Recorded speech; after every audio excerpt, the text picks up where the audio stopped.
Om Namo Bhagavate Vasudevaya. Om Namo Bhagavate Vasudevaya. Om Namo Bhagavate Vasudevaya.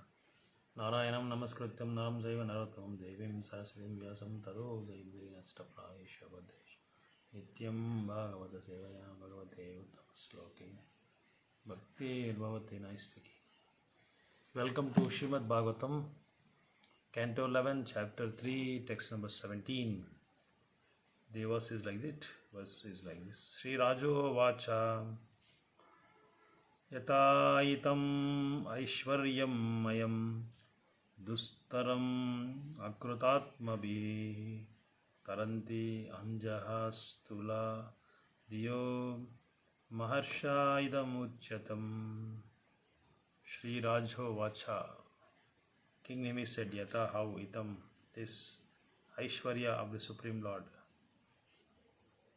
Mayam, material energy, Dustaram, unsurpassable, Akruta Atmavi, by those who are not self-controlled, Taranti, they may cross over, Anjaha, easily, Stula, persons whose intelligence is dulled by materialistic attachments, Maharshi.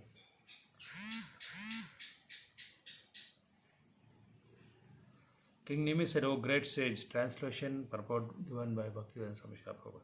King Nimi said, O great sage, please explain how even a foolish materialist can easily cross over the illusory energy of the Supreme Lord, which is always insurmountable for those who are not self-controlled. Purport. According to Srila Sridhara Swami, Stula Diyaha indicates those who are ignorantly identify themselves with the gross material body and who are therefore unable to analyze the subtle laws of the nature by which the soul transmigrates in illusion. Srila Jiva Goswami comments that Stula Diya also indicates so-called pious persons who execute pompous religious ceremonies for material sense gratification rather than trying to prepare themselves to come back to God by engaging in the loving devotion service of the Lord. Om Agnanatimirandasya Gnananjana Salakaya Chakshurunmitamena Tasmai Shri Gurave Namaha Shri Chaitanya Manobhishtam Stapitamena Bodhare Swayam Rupa Kadamayam Dadati Swadantikam. Jai Shri Krishna Chaitanya Prabhu Nityananda Shri Advaita Gadadhara Shivasadi Gaura Bhaktivinoda. Hare Krishna, Krishna Krishna, Hare Hare, Hare Ram, Ram Ram. So King Nimi's question is here to one of the Navayogas, Antariksha, that how even a foolish person or materialistic person can easily cross over this material world or illusory energy of the Supreme Personality of God, which is insurmountable for those who are not self-controlled. So those who are not Sthita Prajna, or those who are not controlled, those who doesn't have control over their senses and mind. Jitendriya is called Jitendriya, one who has won the senses, one who has subdued the senses.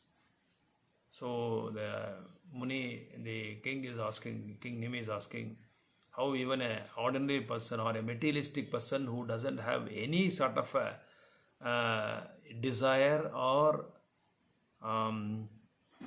any sort of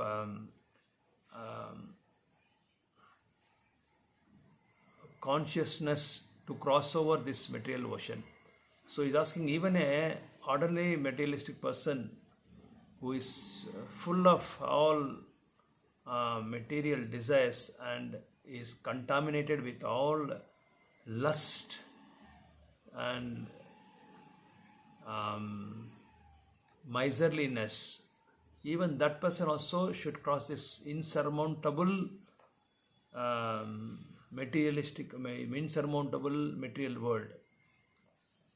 So how it is possible? Then Srila Sridhar Goswami says here, Stula Diya indicates that who's ignorantly identify themselves with the gross material body.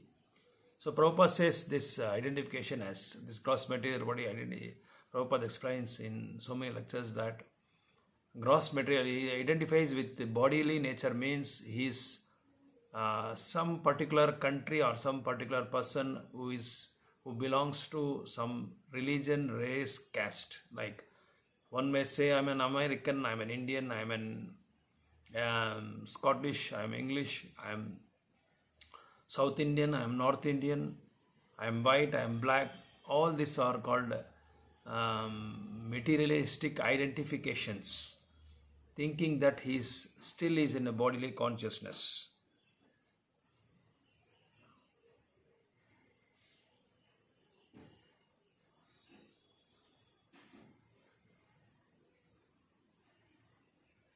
And also there are some so-called pious persons, the disciples of Prabhupada say, so-called pious persons who conduct or organize so many pompous religious activities so that they can be exposed themselves to the society and to the people at large, saying that they are more absorbed in religious activities. But in fact, they are not at all. They are called so-called religious persons. So they themselves want to be a showcase bottle just for the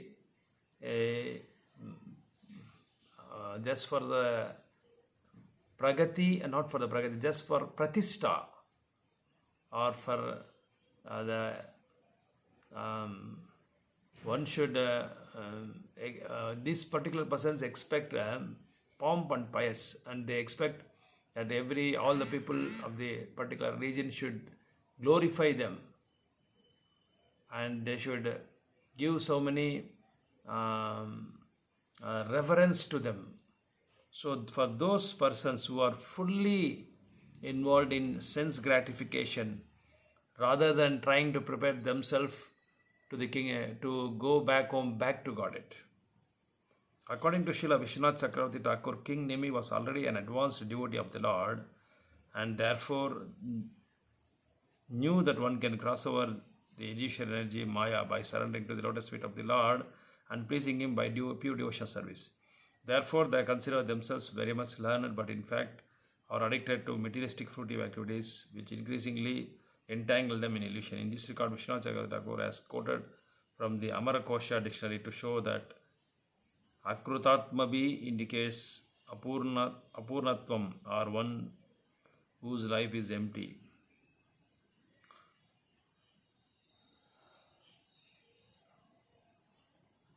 So Srila Vishwanath Chakravarti Thakur comment says that King Nimi was already an advanced devotee, and therefore he knew that somehow or other he renders pure devotional service and he will go back home, back to Godhead, by rendering his unalloyed devotional service to Krishna. Therefore the king was asking the question for the benefit of those who are falsely consider themselves very much learned, but in fact are addicted to the materialistic fruitive activities. So it's very important point, because people in this modern society are fully absorbed in materialistic activities, and they really reluctant enough to follow the footsteps of the great acharyas and how they have attained the lotus feet of the Supreme Personality of Godhead. They are least bothered about these matters. That is why Krishna Nimi has appealed, or he raised his voice, so that even the people who are fully absorbed in materialistic activities also should try to, or not try, they must go to this kingdom of Godhead. That is why he is asking this particular question. For the benefit of them, for benefit of these materialistic persons, King Nimi raised this voice of getting freed from the illusion or Maya. Every living being has an eternal relationship with the Supreme Living Being Krishna. One may love Krishna by thinking him one's eternal master, one's most intimate friend, or one's beloved child, or the object of one's conjugal attraction. Of course, such ecstasies should never be confused with ordinary material emotions, which are perverted reflections of spiritual rasas or relationships. In the material world, we try to relish those same relationships of servitude, friendship, parental love, and conjugal love, but the object of such feelings is temporary material body, which is quickly devastated by the loss of nature. These loving feelings should be directed towards the spiritual body of the Supreme Personality, Krishna, who is the reservoir of all beauty and transcendental bliss. One who has not learned the art of directing his love to Krishna is Apurna, or whose life is ultimately empty.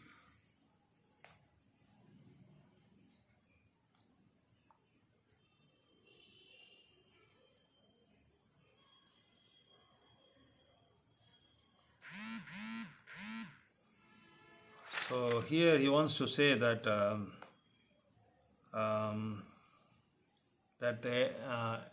as we all know from the Bhagavad Gita, that every living entity has some eternal relationship with Supreme Personality of Godhead Krishna.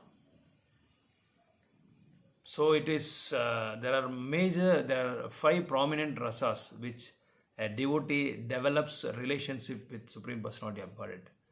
One is Santarasha rasa, and the another is Sakya rasa, Dasya rasa, Vatsalya rasa, Madhurya rasa. Like we can say Santarasha, that the Jnanis and the mountains in the spiritual world, the hills in the spiritual world, trees, plants, they all meditate on the Supreme Personality of Godhead with peace of mind. Whereas Sakya Rasa is, the best example is Arjuna, who is Arjuna and develops a friendly relationship with Krishna. Like Uddhava is also maintains the friendly relationship, and the Dasya Rasa is Hanuman, where he develops a servitorship towards Supreme Personality of Godhead, Lord Ram. And the Vatsalya Rasa is Yashomati, Yashoda Mataji, and these particular elderly gopis who developed eternal relationship with Supreme Personality of Godhead with Vatsalya Rasa, with love and affection, parental mood, that is called the parental mood.